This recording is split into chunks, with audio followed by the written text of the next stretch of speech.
1 Samuel chapter 15. Samuel said to Saul, I am the one the Lord sent to anoint you king over his people Israel. So listen now to the message from the Lord. This is what the Lord Almighty says. I will punish the Amalekites for what they did to Israel when they waylaid them as they came up from Egypt. Now go, attack the Amalekites, and totally destroy all that belongs to them. Do not spare them. Put to death men and women, children and infants, cattle and sheep, camels and donkeys. So Saul summoned the men and mustered them at Telaim, 200,000 foot soldiers and 10,000 from Judah. Saul went to the city of Amalek and set an ambush in the ravine. Then he said to the Kenites, Go away, leave the Amalekites, so that I do not destroy you along with them. For you showed kindness to all the Israelites when they came up out of Egypt. So the Kenites moved away from the Amalekites. Then Saul attacked the Amalekites all the way from Havilah to Shur, near the eastern border of Egypt. He took Agag, king of the Amalekites, alive, and all his people he totally destroyed with the sword. But Saul and the army spared Agag, and the best of the sheep and cattle, the fat calves and lambs, everything that was good. These they were unwilling to destroy completely, but everything that was despised and weak they totally destroyed. Then the word of the Lord came to Samuel. I regret that I have made Saul king, because he has turned away from me and has not carried out my instructions. Samuel was angry, and he cried out to the Lord all that night. Early in the morning, Samuel got up and went to meet Saul, but he was told, Saul has gone to Carmel. There he has set up a monument in his own honor, and has turned and gone on down to Gilgal. When Samuel reached him, Saul said, The Lord bless you. I have carried out the Lord's instructions. But Samuel said, What then is this bleating of sheep in my ears? What is this lowing of cattle that I hear? Saul answered, The soldiers brought them from the Amalekites. They spared the best of the sheep and cattle to sacrifice to the Lord your God, but we totally destroyed the rest. Enough, Samuel said to Saul. Let me tell you what the Lord said to me last night. Tell me, Saul replied. Samuel said, Although you were once small in your own eyes, did you not become the head of the tribes of Israel? The Lord anointed you king over Israel, and he sent you on a mission, saying, Go and completely destroy those wicked people, the Amalekites. Wage war against them until you have wiped them out. Why did you not obey the Lord? Why did you pounce on the plunder and do evil in the eyes of the Lord? But I did obey the Lord, Saul said. I went on the mission the Lord assigned me. I completely destroyed the Amalekites and brought back Agag, their king. The soldiers took sheep and cattle from the plunder, the best of what was devoted to God, in order to sacrifice them to the Lord your God at Gilgal. But Samuel replied, Does the Lord delight in burnt offerings and sacrifices as much as in obeying the Lord? To obey is better than sacrifice, and to heed is better than the fat of rams. For rebellion is like the sin of divination, and arrogance like the evil of idolatry. Because you have rejected the word of the Lord, he has rejected you as king. Then Saul said to Samuel, I have sinned. I violated the Lord's command and your instructions.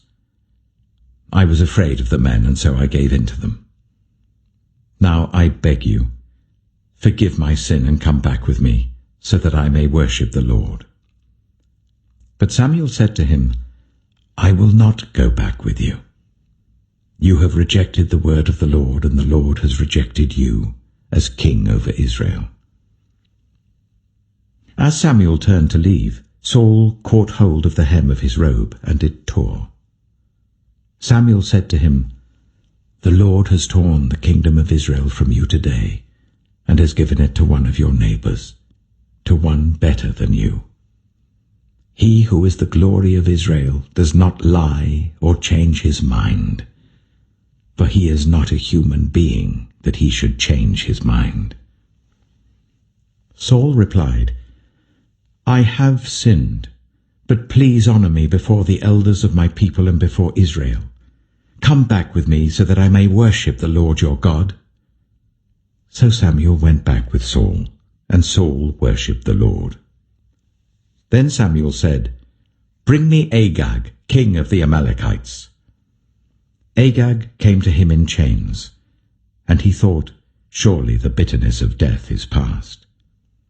But Samuel said, "As your sword has made women childless, so will your mother be childless among women." And Samuel put Agag to death before the Lord at Gilgal. Then Samuel left for Ramah, but Saul went up to his home in Gibeah of Saul. Until the day Samuel died, he did not go to see Saul again, though Samuel mourned for him. And the Lord regretted that he had made Saul king over Israel.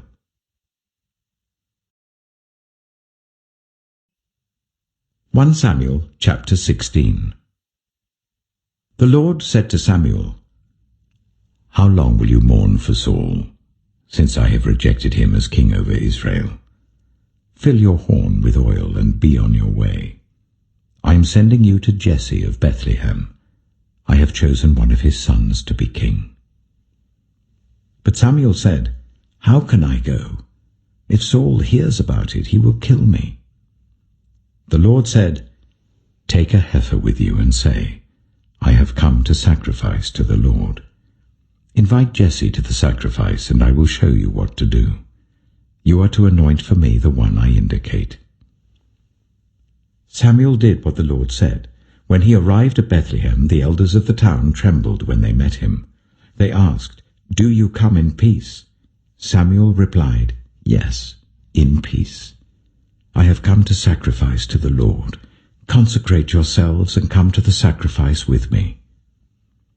Then he consecrated Jesse and his sons and invited them to the sacrifice. When they arrived, Samuel saw Eliab and thought, "Surely the Lord's anointed stands here before the Lord." But the Lord said to Samuel, "Do not consider his appearance or his height, for I have rejected him. The Lord does not look at the things people look at. People look at the outward appearance, but the Lord looks at the heart." Then Jesse called Abinadab and made him pass in front of Samuel. But Samuel said, "The Lord has not chosen this one either." Jesse then made Shammah pass by, but Samuel said, "Nor has the Lord chosen this one." Jesse made 7 of his sons pass before Samuel, but Samuel said to him, "The Lord has not chosen these."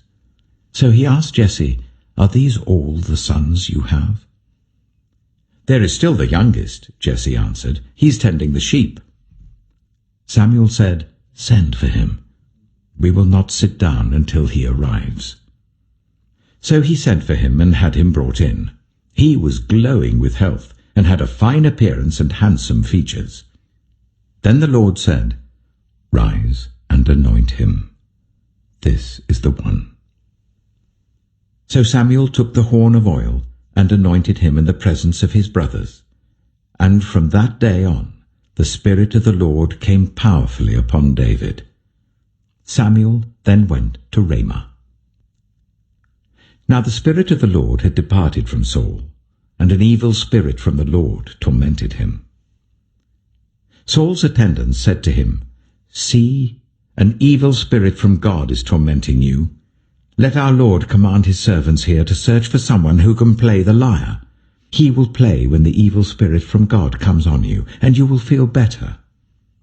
So Saul said to his attendants, "Find someone who plays well and bring him to me." One of the servants answered, "I've seen a son of Jesse of Bethlehem who knows how to play the lyre. He is a brave man and a warrior. He speaks well and is a fine-looking man, and the Lord is with him." Then Saul sent messengers to Jesse and said, "Send me your son David, who is with the sheep." So Jesse took a donkey loaded with bread, a skin of wine, and a young goat, and sent them with his son David to Saul. David came to Saul and entered his service. Saul liked him very much, and David became one of his armor-bearers. Then Saul sent word to Jesse, saying, "Allow David to remain in my service, for I am pleased with him." Whenever the Spirit from God came on Saul, David would take up his lyre and play. Then relief would come to Saul. He would feel better, and the evil spirit would leave him. 1 Samuel chapter 17. Now the Philistines gathered their forces for war, and assembled at Socoh in Judah. They pitched camp at Ephes-dammim, between Socoh and Azekah. Saul and the Israelites assembled and camped in the valley of Elah, and drew up their battle line to meet the Philistines. The Philistines occupied one hill, and the Israelites another, with the valley between them. A champion named Goliath, who was from Gath, came out of the Philistine camp. His height was 6 cubits and a span. He had a bronze helmet on his head, and wore a coat of scale armor of bronze, weighing 5,000 shekels. On his legs he wore bronze greaves, and a bronze javelin was slung on his back. His spear shaft was like a weaver's rod, and its iron point weighed 600 shekels. His shield-bearer went ahead of him. Goliath stood and shouted to the ranks of Israel, "Why do you come out and line up for battle? Am I not a Philistine, and are you not the servants of Saul? Choose a man and let him come down to me. If he is able to fight and kill me, we will become your subjects. But if I overcome him and kill him, you will become our subjects and serve us." Then the Philistine said, "This day I defy the armies of Israel. Give me a man and let us fight each other." On hearing the Philistines' words, Saul and all the Israelites were dismayed and terrified. Now David was the son of an Ephrathite named Jesse, who was from Bethlehem in Judah. Jesse had 8 sons, and in Saul's time he was very old. Jesse's 3 eldest sons had followed Saul to the war. The firstborn was Eliab, the second Abinadab, and the third Shammah. David was the youngest. The 3 eldest followed Saul, but David went back and forth from Saul to tend his father's sheep at Bethlehem. For 40 days the Philistine came forward every morning and evening and took his stand. Now Jesse said to his son David, "Take this ephah of roasted grain and these 10 loaves of bread for your brothers and hurry to their camp. Take along these 10 cheeses to the commander of their unit. See how your brothers are, and bring back some assurance from them. They are with Saul and all the men of Israel in the valley of Elah, fighting against the Philistines." Early in the morning, David left the flock in the care of a shepherd, loaded up and set out as Jesse had directed. He reached the camp as the army was going out to its battle positions, shouting the war cry. Israel and the Philistines were drawing up their lines facing each other. David left his things with the keeper of supplies, ran to the battle lines, and asked his brothers how they were. As he was talking with them, Goliath, the Philistine champion from Gath, stepped out from his lines and shouted his usual defiance, and David heard it. Whenever the Israelites saw the man, they all fled from him in great fear. Now the Israelites had been saying, "Do you see how this man keeps coming out? He comes out to defy Israel. The king will give great wealth to the man who kills him. He will also give him his daughter in marriage, and will exempt his family from taxes in Israel." David asked the men standing near him, "What will be done for the man who kills this Philistine and removes this disgrace from Israel? Who is this uncircumcised Philistine that he should defy the armies of the living God?" They repeated to him what they had been saying, and told him, "This is what will be done for the man who kills him." When Eliab, David's eldest brother heard him speaking with the men, he burned with anger at him and asked, "Why have you come down here? And with whom did you leave those few sheep in the wilderness? I know how conceited you are and how wicked your heart is. You came down only to watch the battle." "Now what have I done?" said David. "Can't I even speak?" He then turned away to someone else and brought up the same matter, and the men answered him as before. What David said was overheard and reported to Saul, and Saul sent for him. David said to Saul, "Let no one lose heart on account of this Philistine. Your servant will go and fight him." Saul replied, "You are not able to go out against this Philistine and fight him. You're only a young man, and he has been a warrior from his youth." But David said to Saul, "Your servant has been keeping his father's sheep. When a lion or a bear came and carried off a sheep from the flock, I went after it, struck it, and rescued the sheep from its mouth. When it turned on me, I seized it by its hair, struck it, and killed it. Your servant has killed both the lion and the bear. This uncircumcised Philistine will be like one of them, because he has defied the armies of the living God. The Lord who rescued me from the paw of the lion and the paw of the bear will rescue me from the hand of this Philistine." Saul said to David, "Go, and the Lord be with you." Then Saul dressed David in his own tunic. He put a coat of armor on him and a bronze helmet on his head. David fastened on his sword over the tunic and tried walking around because he was not used to them.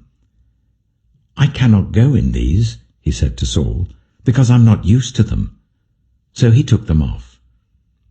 Then he took his staff in his hand, chose 5 smooth stones from the stream, put them in the pouch of his shepherd's bag, and with his sling in his hand, approached the Philistine. Meanwhile, the Philistine, with his shield-bearer in front of him, kept coming closer to David. He looked David over and saw that he was little more than a boy, glowing with health and handsome, and he despised him. He said to David, "Am I a dog, that you come at me with sticks?" And the Philistine cursed David by his gods. "Come here," he said, "and I'll give your flesh to the birds and the wild animals." David said to the Philistine, "You come against me with sword and spear and javelin, but I come against you in the name of the Lord Almighty, the God of the armies of Israel, whom you have defied. This day the Lord will deliver you into my hands, and I'll strike you down and cut off your head. This very day I will give the carcasses of the Philistine army to the birds and the wild animals, and the whole world will know that there is a God in Israel. All those gathered here will know that it is not by sword or spear that the Lord saves, for the battle is the Lord's, and he will give all of you into our hands." As the Philistine moved closer to attack him, David ran quickly towards the battle line to meet him. Reaching into his bag and taking out a stone, he slung it and struck the Philistine on the forehead. The stone sank into his forehead, and he fell face down on the ground. So David triumphed over the Philistine with a sling and a stone. Without a sword in his hand, he struck down the Philistine and killed him. David ran and stood over him. He took hold of the Philistine's sword and drew it from the sheath. After he killed him, he cut off his head with the sword. When the Philistines saw that their hero was dead, they turned and ran. Then the men of Israel and Judah surged forward with a shout and pursued the Philistines to the entrance of Gath and to the gates of Ekron. Their dead was strewn along the Shearaim road to Gath and Ekron. When the Israelites returned from chasing the Philistines, they plundered their camp. David took the Philistine's head and brought it to Jerusalem. He put the Philistines' weapons in his own tent. As Saul watched David going out to meet the Philistine, he said to Abner, commander of the army, "Abner, whose son is that young man?" Abner replied, "As surely as you live, your majesty, I don't know." The king said, "Find out whose son this young man is." As soon as David returned from killing the Philistine, Abner took him and brought him before Saul, with David still holding the Philistine's head. "Whose son are you, young man?" Saul asked him.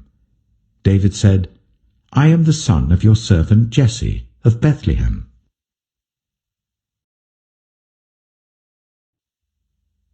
Psalm 85. You, Lord, showed favor to your land. You restored the fortunes of Jacob. You forgave the iniquity of your people and covered all their sins. You set aside all your wrath and turned from your fierce anger. Restore us again, God our Saviour, and put away your displeasure towards us. Will you be angry with us forever? Will you prolong your anger through all generations? Will you not revive us again, that your people may rejoice in you? Show us your unfailing love, Lord, and grant us your salvation. I will listen to what God the Lord says. He promises peace to his people, his faithful servants, but let them not turn to folly. Surely his salvation is near those who fear him, that his glory may dwell in our land. Love and faithfulness meet together. Righteousness and peace kiss each other. Faithfulness springs forth from the earth, and righteousness looks down from heaven. The Lord will indeed give what is good, and our land will yield its harvest. Righteousness goes before him, and prepares the way for his steps.